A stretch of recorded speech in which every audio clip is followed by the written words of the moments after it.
leading those operations, whether it's on the Axiom side or the SpaceX side. So as we await our T0 in just under 39 minutes from now, the ground operations teams are doing a series of system checks to make sure both the Dragon and Falcon are ready for launch.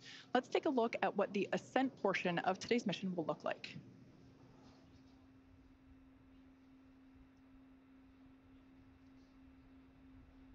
Once we hit T-0, we'll watch Falcon 9 and Dragon lift off from historic Launch Pad 39A, which you have a great view of right now, and begin to make their ascent. At about 43 seconds into flight, Falcon 9's engines will throttle down to help us pass through the period of maximum dynamic pressure on the rocket, or what we typically refer to as max Q. It's worth noting that once we hit max Q, the vehicle will be going supersonic, or faster than the speed of sound. Once we are through the period of maximum dynamic pressure, we can throttle up our Merlin engines again. From there, at about 2.5 minutes into flight, we have a series of 3 events that happen in rapid succession. First is MECO, or main engine cutoff. This is where all 9 Merlin engines shut off in preparation for stage separation. Stage separation is where the first stage detaches from the second stage, with the first stage making its way back to Earth for landing as the second stage continues on its journey with the third event. That's second engine start 1, or SES1, where the Merlin vacuum engine on board stage Expect 2. Loud venting from the vehicle in 30 seconds. Where the engine on stage 2 lights up and propels the second stage, along with our AX-3 crew and Dragon, into orbit. As stage 2 heads towards its targeted drop-off orbit, stage 1 will execute 3 burns in order to make its way back to Earth. The first is the boost back burn, where 3 of the Merlin 1D engines will reignite and shut down. This heads the first stage back to Cape Canaveral.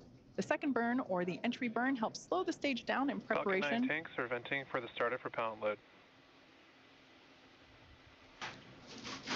Second burn, or entry burn, helps to slow the stage down in preparation for that entry back into the Earth's atmosphere. And about 90 seconds after Dragon gets into orbit, Falcon 9 will land back on Earth. The landing burn will bring the vehicle speed down rapidly in order to land back on land near the launch site about 8 minutes into the mission. And while that first stage is heading back to Earth, the second stage will cut off its Merlin engine that was ignited right after stage separation. Once this happens, we'll wait for confirmation of a good orbital insertion.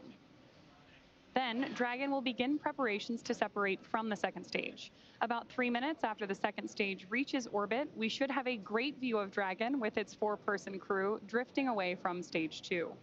Once Dragon is a short distance away, it will begin checking out its Draco maneuvering thrusters to make sure Dragon continues to increase separation distance from the second stage. The nose cone deploy sequence will initiate just before T+12 minutes and then finish around T+15 minutes. This will expose Dragon's docking mechanism in advance of its arrival at the International Space Station. For us, these Dragon missions are important for safely flying astronauts so they can conduct scientific research and other activities in space, but also because they are laying the foundation for the future where more people from more countries all around the world will have an opportunity to travel to space, whether it's low Earth orbit, the moon, Mars, or beyond. In the history of human spaceflight, less than 700 people have ever been to orbit. At SpaceX, we want to help create a future where not just hundreds of people, but thousands and ultimately millions of people can travel off Earth to live and work in space and on other planets. Last year, we flew 6 Dragon missions. This year, we could launch up to 8 missions, including 5 or 6 human spaceflight missions, and that's only going... Propellant load has started. All right, right now we just heard the call that Falcon 9 has begun loading its propellants, liquid oxygen, and RP-1 rocket-grade kerosene, so good news there. As I was saying, this year that could include 5 or 6 human spaceflight missions, and that's only going to increase in the future. Thus far, we've only launched crew missions from Launch Complex 39A, which is what you see on your screen now. However, to support our growing manifest of Dragon missions, we've recently made some new upgrades to our other Florida launch pad, Space Launch Complex 40, which you see there with a brand new crew access arm being lifted. We're on our way to having 2 launch pads capable of supporting human spaceflight missions, meaning we'll have more opportunities to fly people on Dragon to orbit. If you're interested in helping us advance the future of human spaceflight and potentially fly on a future Dragon mission, check out spacex.com/human spaceflight to learn more.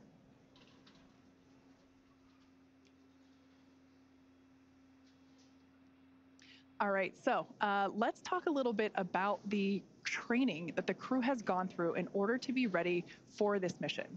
Altogether, the Axiom 3 mission crew spent about 35 days training inside Dragon, and crew members individually received additional training specific to their role, learning SpaceX protocols, ISS systems, and preparing for the science and outreach activities that they'll be conducting while in space. Private astronaut training is rigorous. To prepare the AX-3 crew for their mission, our teams here at SpaceX have spent the last several months teaching the crew about orbital mechanics, how to live in microgravity, and running simulations of full missions from inside our Dragon training capsules. The training program includes nearly 100 different lessons covering all aspects of flight. And if you're thinking it's kind of hard to tell what's the true training and what's the real capsule, that's true, because they're pretty much identical, and that's the point. The team also spent time at the launch pad, in the suit-up room, and working through emergency procedures that would be necessary in the unlikely event of a pad abort scenario. So let's take a further look at this crew in action. Exactly. The crew spent extensive amounts of training time in historic Building 9 at the Johnson Space Center, learning from certified instructors on all critical systems necessary to ensure a successful stay aboard the orbiting laboratory. The team even prepared for unlikely emergencies, like you mentioned, Kate, and learned how to provide first aid in a microgravity environment. Additionally, they learned how to prepare food and make selections for their meals, as well as learning other mission control positions and how mission control operates to better ensure that mission success during their flight. They also had a chance to familiarize themselves with the gear that will enable them to document their trip, their research, and help them connect with those back on Earth during their outreach events. ESA and JAXA also played a critical role in crew's training. Each module on orbit has its own nuances, so gaining insight into the specialties of their racks and modules is necessary, especially for this mission. Extensive training on station navigation, on-orbit familiarization, emergency response, and repetition of walking through processes and procedures all help the crew maximize every second that they have during their flight.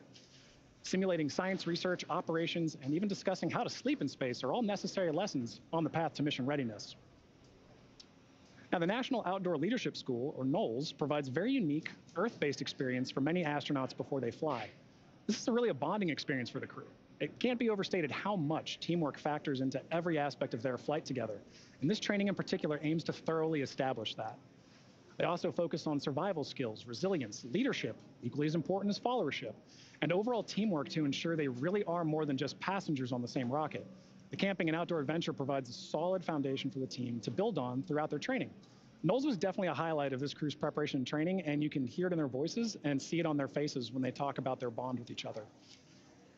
Now, you can't truly experience flying into space until you fly into space.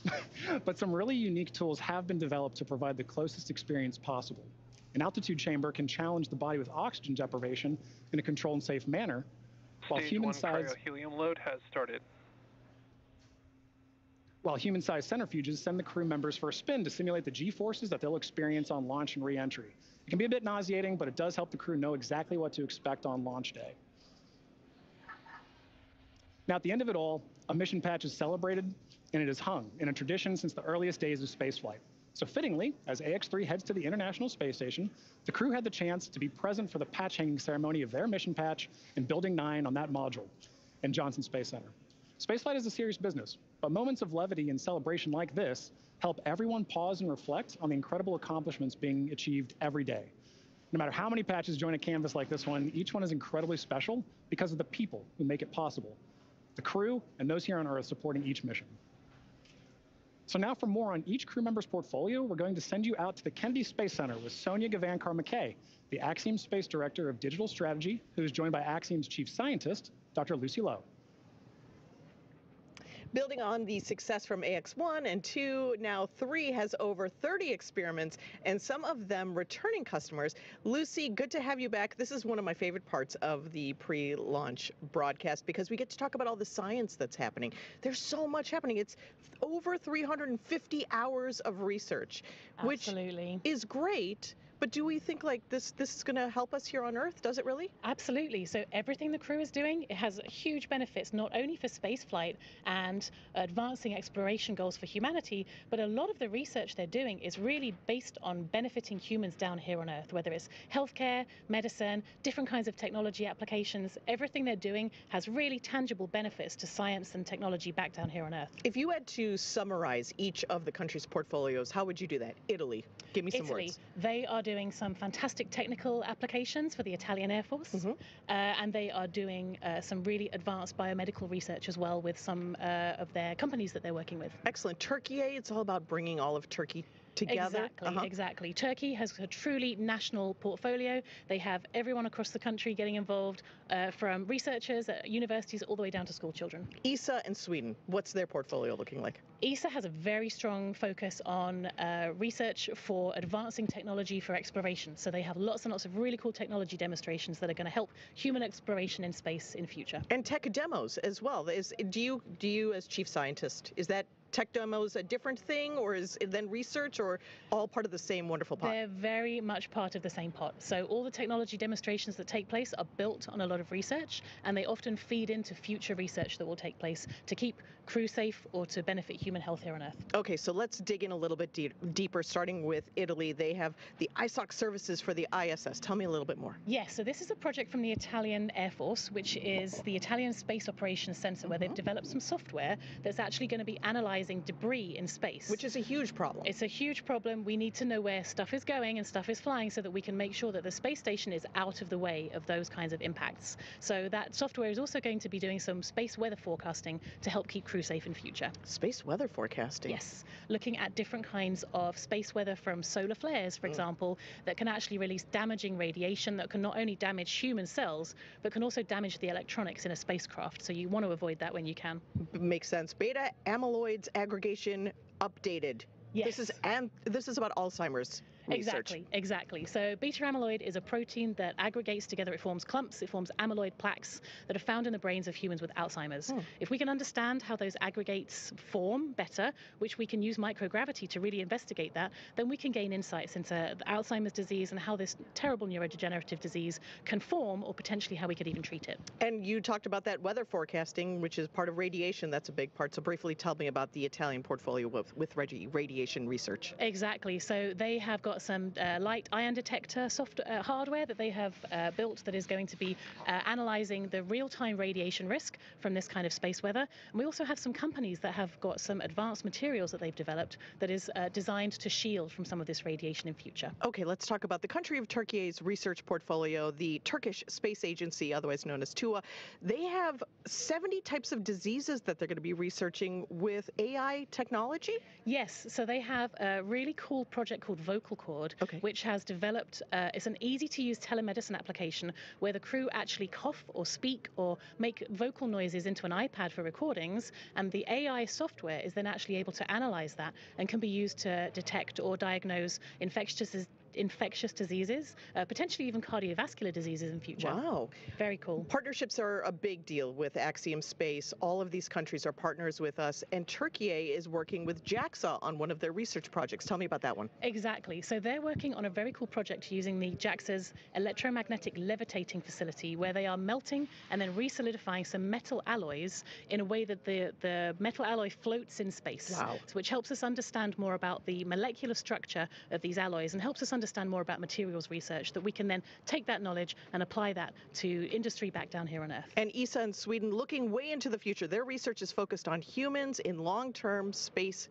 situations. Tell me about their research projects. Exactly. So one of their projects is called Orbital Architecture, which is a really fun one. They're investigating what the effect of the very busy and crowded environment of the International Space Station is, not only on crew cognitive function, but also on the crew's stress responses and also their neural responses. So yes, as you can see, that the ISS is very, very busy up We there. were talking about that. It seems very crowded. It's very crowded. So this investigation is going to be understanding in different parts of the space station. For example, if you look out the window, if your stress response goes down, do you then perform better in space? And how can we then apply those technologies not only for future spaceflight, but also for engineering and building design back down here on Earth? There's also a great one on Simon. Now, my question is, Simon, is it more like HAL or TARS? So it's a bit more like TARS. Okay. Simon is the crew interactive mobile companion. Here he is flying through space. So this is an AI-guided tool that is free flying on station that can help crew with tasks while they're up there.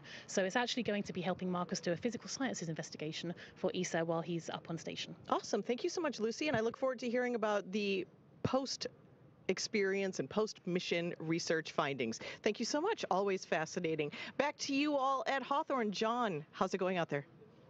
It's going great, Sonia. Thank you very much for that. You know, hearing all that different research really kind of cements how important and unique each mission is, right? Each mission has its own suite of research. It has its own crew that makes up that mission. And mission patches really are a way of showing that symbolism and showing how unique that is, right? So they end up everywhere. There's one in that Dragon capsule. There's a few in that Dragon capsule now, I think, right? Oh, yeah. But they end up in white rooms. They end up on orbit. They end up on laptops and notebooks. It's a very big deal for crew to be central in helping design this patch because it's such a lasting mark of their dedication and hard work. And the AX3 crew has put their mark on spaceflight history with the AX3 mission patch. All 4 astronauts are highlighted by their names, a star, and unique graphics for each nation that they represent. With the commander, Michael Lopez Alegria, holding dual citizenship, 5 national flags mark the top edge. The destination, the International Space Station, is the anchoring element in the middle. And interesting to note, the ISS resembles pilots' wings. So it should be no surprise, given that all 4 members are indeed pilots. Along the bottom of the patch, we see the mission's motto, the phrase plus ultra, in Latin meaning further beyond. So together, all of this builds on the mission's theme of exploration and its slogan, exploring further without borders. Yeah, like you said, they do end up everywhere. My personal favorite place is there inside the capsule. There's 2 patches in there, one from the Crew 4 mission and one, of course, from the AX2 mission, which also took this capsule to space. So I think it's safe to say that we're going to be flying so much that we are going to potentially run out of space for patches. Put them on the back of the seats, maybe. Yeah. Now, the SpaceX teams have teams all across, or SpaceX has teams all across the country supporting our missions in key roles, and they're in key locations such as our mission director, our core or crew operations and resource engineer, which you see there on your screen now. And these people are very important.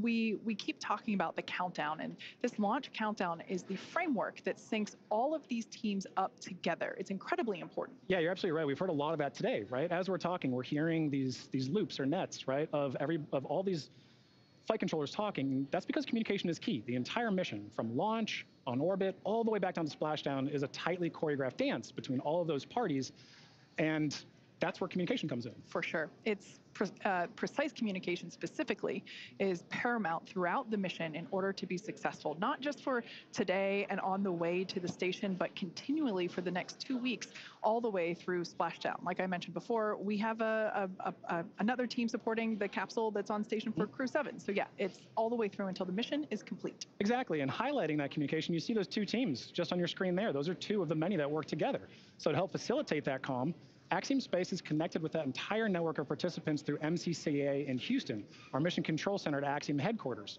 That's what you see on the right there. And from SpaceX, NASA, and other international space agencies and researchers, we can talk together. So there are teams monitoring and participating in this mission around the world, including mission controllers in Japan and across Europe. When you all add it up, it really is a truly international endeavor. Yeah. Now, speaking of international, let's check back in with International Space Station Mission Control Center at NASA's Johnson Space Center. Courtney, how are things looking over there? Hey, Kate. The space station team here in Houston is focused on the critical systems on the station, all continuing to function as expected ahead of launch. The teams have verified the command path from the ground up through our constellation of communication satellites to the station, and everything is looking good, and the station will be ready to receive Dragon Saturday morning. Now, once the AX3 crew arrives at the station, there will officially be 7 nations aboard the station. They will be greeted by the Expedition 70 crew, NASA astronauts Andy Mogensen, Jasmine McBelly, and Laurel O'Hara, Roscosmos cosmonauts Konstantin Borisov, Oleg Kononenko, and Nikolai Chub, and JAXA astronaut Satoshi Furukawa. And once Dragon is fully docked to the station, the team here in Houston will assist the Axiom Space and Space Station astronauts with leak checks as they work to open hatches on both the Dragon side and inside the station's pressurized mating adapter. We expect hatch opening to take place approximately 2 hours after docking. Flight directors Diane Daly and Diana Trujillo are on console now, leading flight controllers for launch, and flight director Judd Freeling will lead teams for docking on Saturday. Mission control in Houston is go for launch. Now with that, let's connect with Sonia at Kennedy Space Center.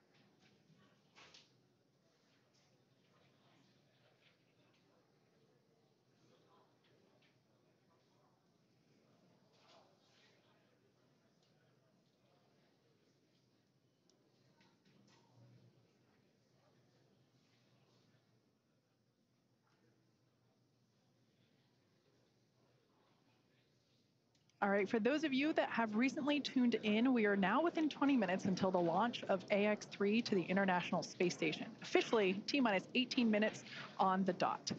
We've had a pretty clean countdown so far today. As I mentioned before, this launch countdown is the framework that syncs everybody together. We have teams in Houston, here at SpaceX headquarters in Hawthorne, California, of course at the Cape itself, firing room 4, and everything is proceeding nominally. The reports that we heard earlier during the post-crew ingress briefing was that the weather was great, although we can see here on our screen a little cloudy, but we see some blue skies through there, so love to see that.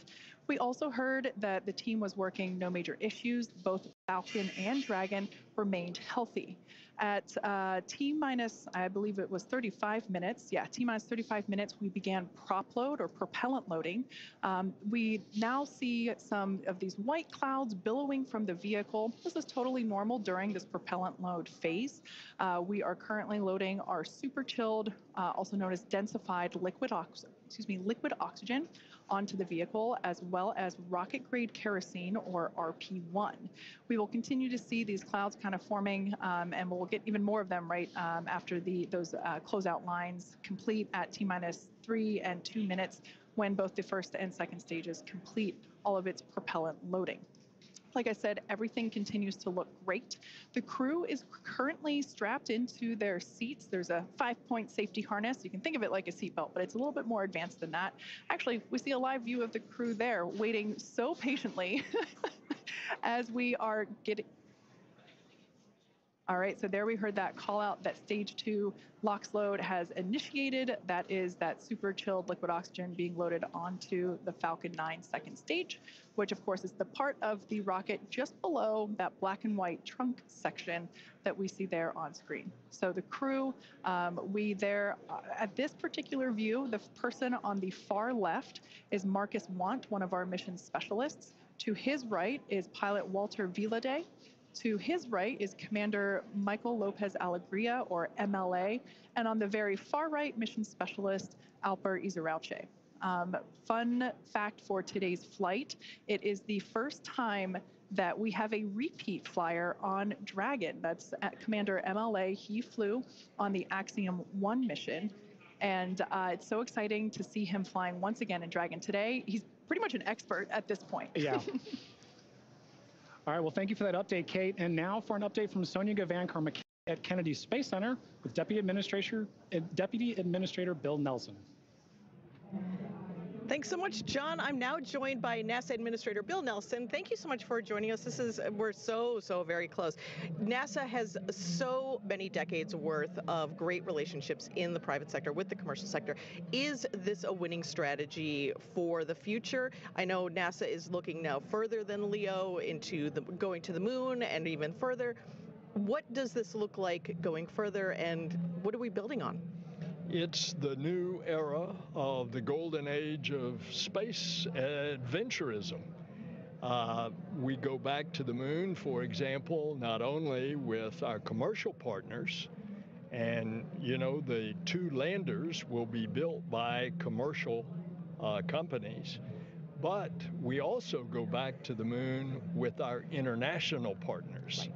And that's quite a difference from a half-century ago when we first went to the moon. And that's the way that our space flight is in low Earth orbit as well. Look at the international cooperation on the space station. Look at now the commercial operation on the space station as evidenced by this flight here today. This moment really is that culmination of that international partnership, private, commercial, all of these things building on each other. How important is this for NASA to develop these commercial partnerships and across varying fields? I mean, Axiom Space, of course, building the Axiom Station. We're working on the suits that'll be worn on the moon by the Artemis crew. How important are these partnerships for NASA? Well, it's essential. We want to get out of low Earth orbit. We want to go and explore the cosmos. And so the more that we can bring commercial business off the face of the Earth up to low Earth orbit and, for example, replace the International Space Station when it ages out in 2030 with a commercial space station, that then we can become a person who rents space to train our astronauts before we send them out to the moon and on to Mars. Or the business aspect, pharmaceutical research, pharmaceutical production, all kinds of different research utilizing the properties of microgravity in space. So you're seeing the Axiom Station as an expansion of the area that is available to do this work, and this dynamic shift between NASA and organizations like Axiom Space really offers something new to the landscape. This really is the next golden age, isn't it?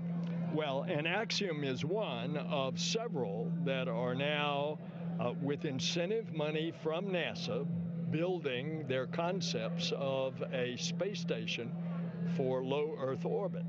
And I am certainly hopeful that they are going to be successful, and that increasingly as they do research in space, they're finding out that there's a business case in order that they can actually have a profitable business. Well, that's what we're looking forward to, and we're looking forward to just this great moment as we build these partnerships, these relationships. Thank you so much for having us here and for being part of this broadcast and sharing this wonderful moment for all of our organizations, SpaceX, Axiom Space, NASA, working together as usual, right? Thank you so much. Thanks so much, Senator. Thanks for joining us. Go AX3. Go AX3, that's right. As we charge towards terminal countdown to launch, Michael Lopez Alegria, today's commander, has a special message for his crew. Let's take a look. Man, I am excited. We are getting very close. As we get to these last few minutes, I want to make sure we take a second to thank the training teams that got us here, that prepared this very professional team of astronauts to go to the International Space Station on this very historic mission. First, the NASA teams, both at Johnson Space Center in Houston and at Marshall and Huntsville, Alabama. Then to our international partners, ESA at the European Astronaut Center in Cologne, Germany, and Scuba near Tokyo in Japan. And the Axiom team, whose help really was important when it got down to training for all the payloads that we'll be doing, over 30 experiments, as I think you've heard. So we're excited and very thankful to all those guys, but last but not least, to the folks in whose very capable hands we find ourselves right now, that's SpaceX. Thanks to everybody. Without you, we couldn't have been here. Now let's go do it.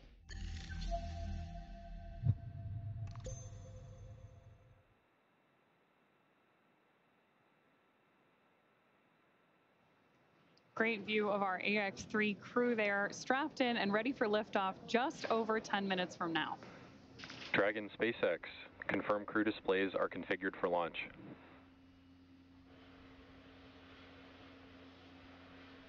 SpaceX Dragon, the displays are so configured, and do you mind if I say a few words here, Jake? MLA, I do not mind at all. You've got the floor. So first I want to thank our partners who had the vision and the conviction to help Axiom open access to humans to low Earth orbit, and they are the Italian Air Force and its various ministries of its government, the Space Technologies Research Institutes of Turkey, TÜBİTAK, and the Turkish Space Agency and its ministry, as well as the Swedish National Space Agency in tandem with ESA.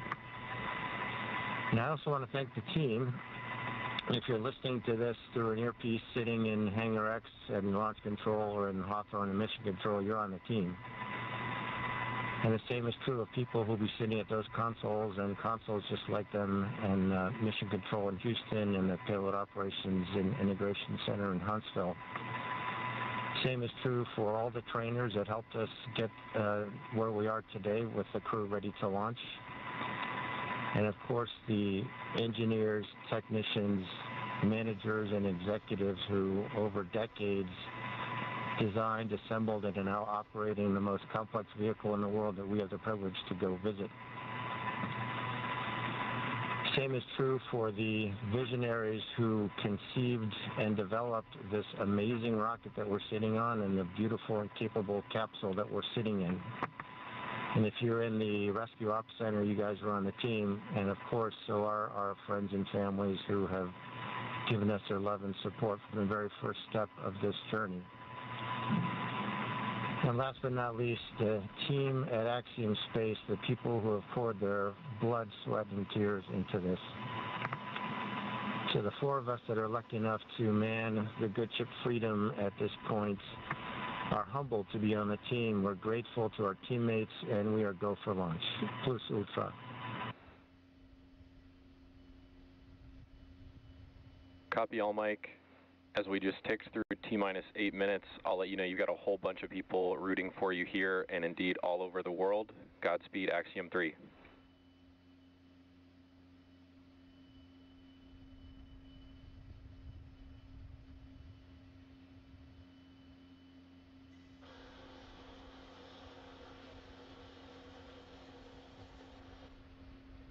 Some really nice words there coming to us from Commander Michael Lopez Alegria. We are now approaching 7 minutes until liftoff of the AX-3 crew. The next event that we'll hear is that Stage 1 engine chill has begun.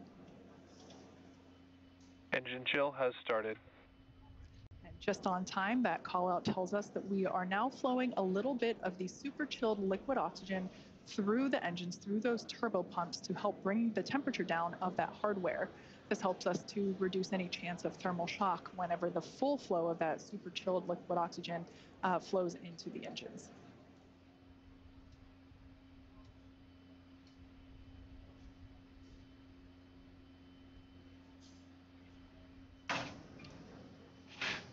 LOX load continues for Falcon 9. We're fully... Stage 1 RP1 load is complete. So good call outs there that we have completed loading RP1, which is a highly refined type of kerosene on board Stage 1 of Falcon 9. You've got that great view on your screen. As we mentioned earlier, Falcon 9 is an RP1 and liquid oxygen fueled vehicle, so LOX fueling continues on the vehicle on both the first and second stage.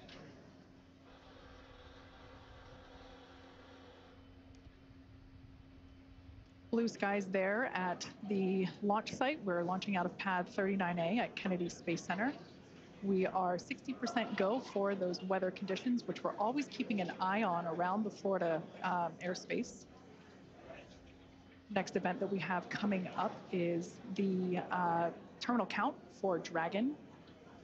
This involves a couple of things, but primarily just means that Dragon will be transitioning to internal power.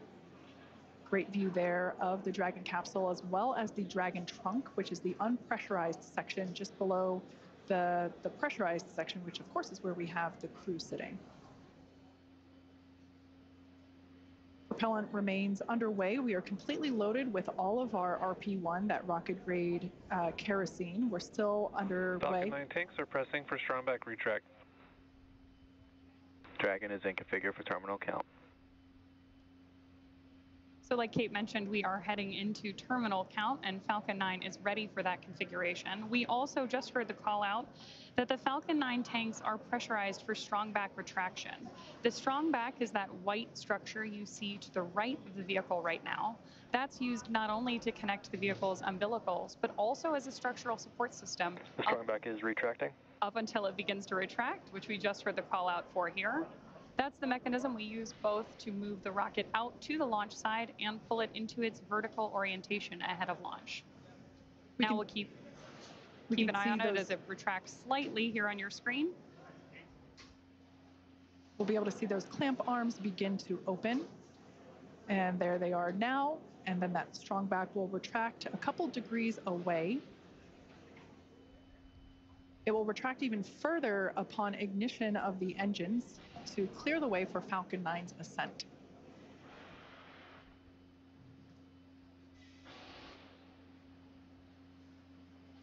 As I mentioned before, RP1 is completely loaded onto the vehicle. We're still loading liquid oxygen onto the first and second stage. And obviously some happy cheers as the crowd is growing outside of Mission Control Hawthorne, as you see there on your screen. It's always awesome to have an astronaut launch, but especially one during the day.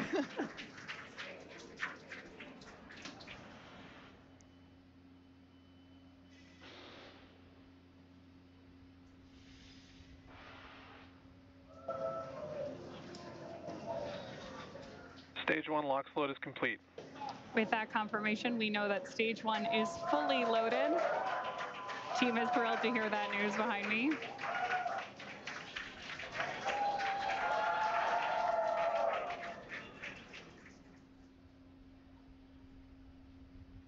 At liftoff, stage 1 combined between that RP1. Dragon is in terminal count and is on internal power. There is confirmation that Dragon is on internal power and headed into the final minutes of our countdown.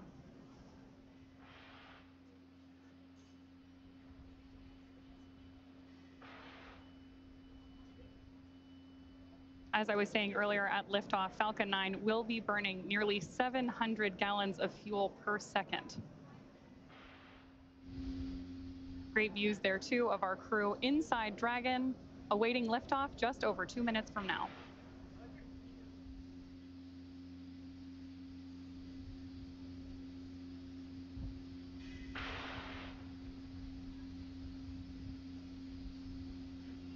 We're now standing by for completion of LOX load on the second stage. Just topping off. And there's that call out. And more cheers from our crowd here at Hawthorne, California. Dragon is in auto idle. Confirmation there that Dragon is in auto idle. Wow, great view of 39A on your screen right there as we head toward launch. Gas close started. Expect loud venting. Call out to our crew there that loud venting is expected.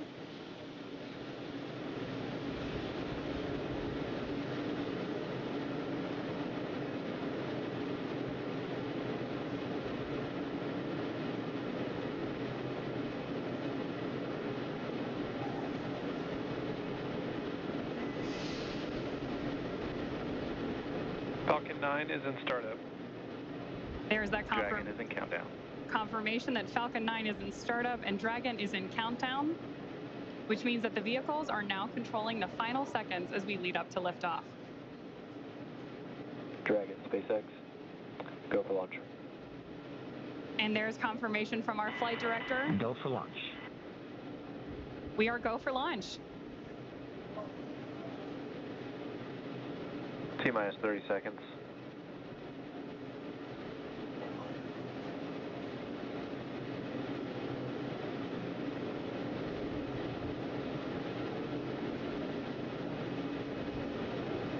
T-minus 15. 10, 9, 8, 7, 6, 5, 4, 3, 2, 1.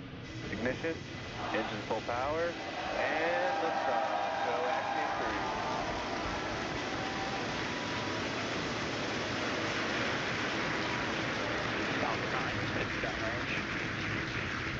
further beyond, opening the door for more to follow.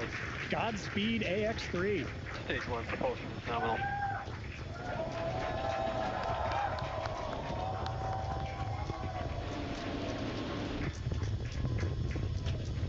Of course, if you are just joining us, this is the launch of the Axiom 3 launch to the International Space Station. Those incredible views on your screen, and there's our first shot of the AX3 crew inside Dragon on ascent. Now, in just a few seconds here, we should hear the call out that Falcon 9... power and telemetry. Stage 1 throttle down. There's that call out that Falcon 9's engines are throttling down to help us pass through the period of maximum dynamic pressure during ascent. Max Q. There's that call out for Max Q. Falcon 9 is supersonic. And that Falcon 9 is going faster than the speed of sound. Now, at this point, we will begin to throttle Falcon 9's engines back up. Stage 1 throttle up. There's that call out for mission control as well, as our AX3 crew continues on their way to space.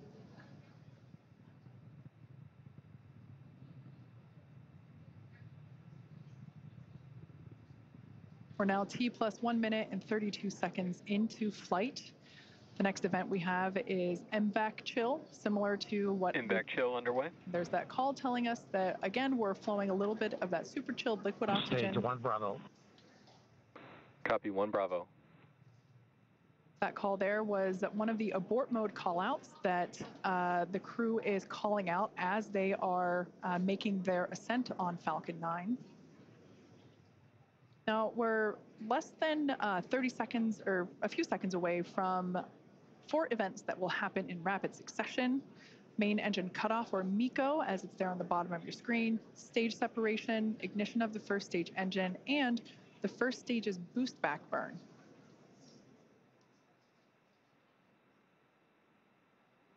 Stage 1 throttle down. That call telling us that the engines are beginning to throttle down. MECO. Stage separation confirmed. SpaceX Dragon 2 Alpha. Some loud cheers here as we can see that the Stage 1 boost back startup. first and second stages have separated. A beautiful view there. The brighter light is the second stage under power of the MVAC engine. That first stage booster is now heading back toward the Florida coast. One thing I love about daylight launches is we're going to get some amazing views. We should be able to see the Space Coast come back into view as the first stage gets closer and closer to landing zone 1.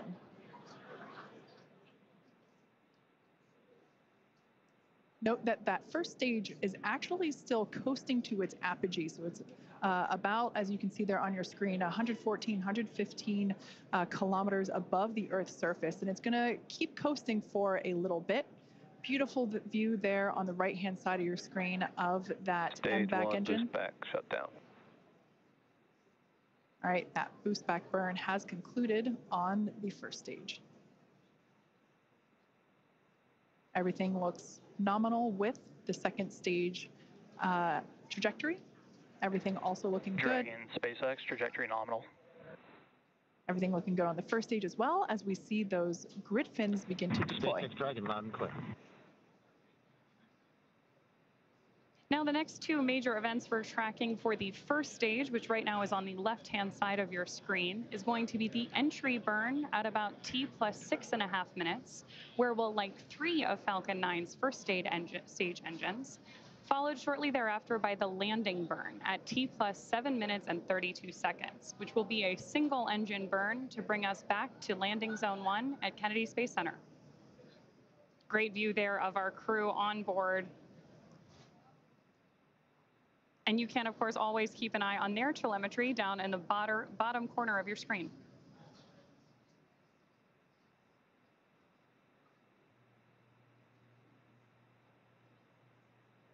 At this point, we should be just about 1.5 minutes away from that entry burn Dragon, start. SpaceX, trajectory nominal. Good call-outs there that we continue on a nominal trajectory with Dragon. SpaceX Dragon, we copy. And acknowledgement from the crew. These are incredible views on your screen right here. Again, the left-hand side of your screen is stage 1, making its way back to Florida. And stage 2, you see that MVAC engine burning, taking our AX-3 crew to orbit.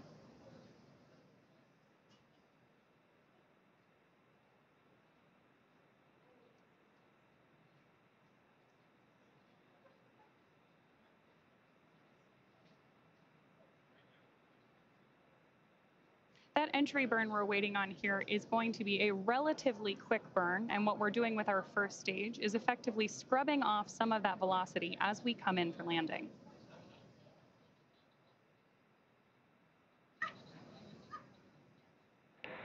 Dragon, SpaceX, trajectory nominal. That's a nominal trajectory for Dragon as we continue to orbit. Dragon, we copy. Again, confirmation from the crew.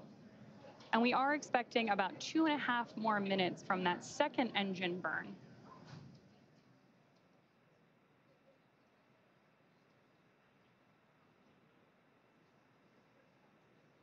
Stage 1 entry burn startup.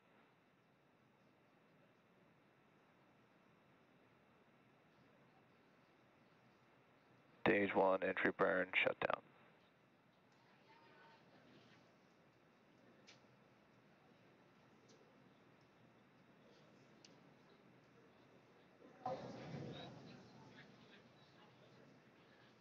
As we heard the call out, that entry burn has concluded. The next burn will be the landing burn. As I mentioned before, we're heading back to landing zone 1. We're going to come through the clouds right now. Dragon, SpaceX, trajectory nominal. Everything continues to look nominal for SpaceX, Dragon, we copy. For the second stage there on the right-hand side of your screen. These views really are breathtaking. Such clear, crisp views of both the first stage on the left and the second stage on the right. Right through with these clouds should be our first view. Once again, there it is. Just like magic, we see landing zone 1. Crowds cheering here at SpaceX Mission Control Hawthorne as we tune in to see if we stick the landing.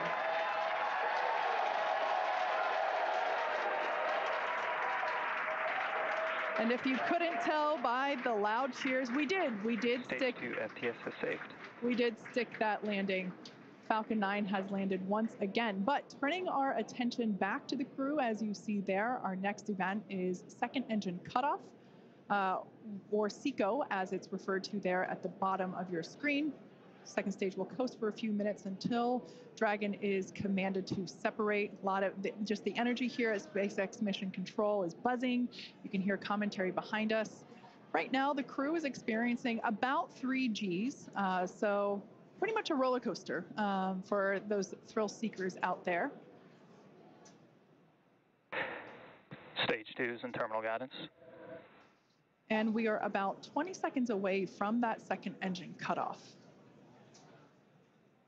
MLA will know this this feeling very well, this experience of going from now almost 4 Gs to Dragon Shannon.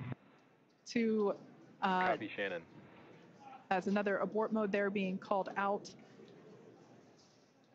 Now standing by for second engine cutoff.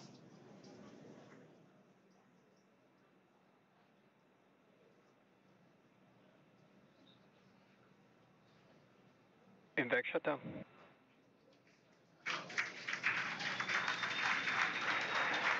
Dragon, SpaceX, you're in a nominal orbit.